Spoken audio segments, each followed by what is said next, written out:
Here is an interesting take on convincing versus selling. So people don't buy because you could convince them successfully. People buy because you could create value for them and they perceive it and they see it, right?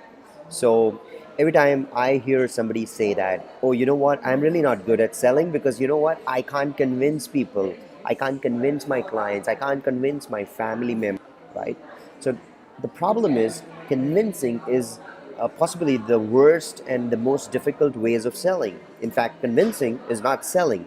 And I have 17 reasons how convincing is different from selling. Now, I want to share a few of those here in this video with you. Number one, convincing takes a lot of energy because you're talking to a closed mindset. You're talking to somebody who has closed their doors of their mind or their heart to what you have to say. They know you're trying to convince them, and that creates more defensive of them. That's where convincing starts getting really wrong. While selling is all about speaking with open mindset, where they're not defensive.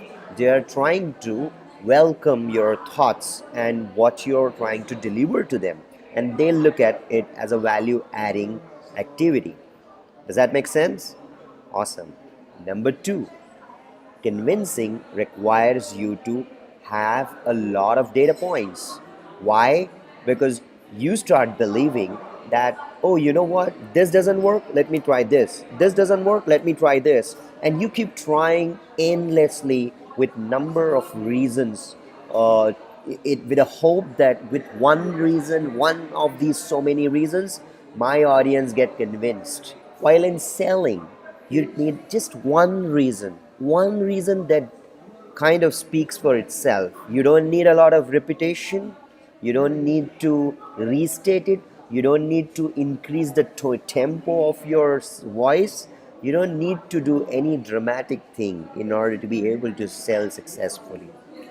Number three, selling is pull, while convincing is a lot of push. You need to put a lot of energy in convincing. You're trying to push your audience to a state which you desire them to be at, versus selling is to be at that position and get your audience to come there, right?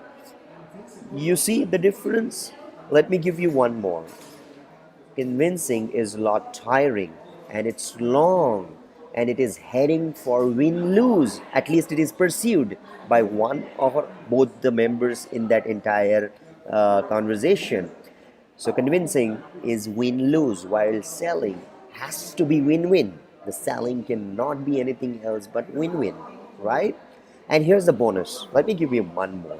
Convincing is a monologue. You're trying to talk to yourself and you're getting convinced with every single reason you're giving, while your audience is not responding, or they're simply in a very passive state. Selling is a dialogue.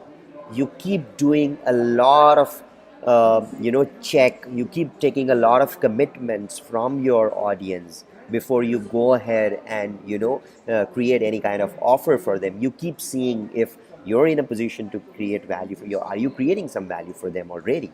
And that's how selling is very different from convincing.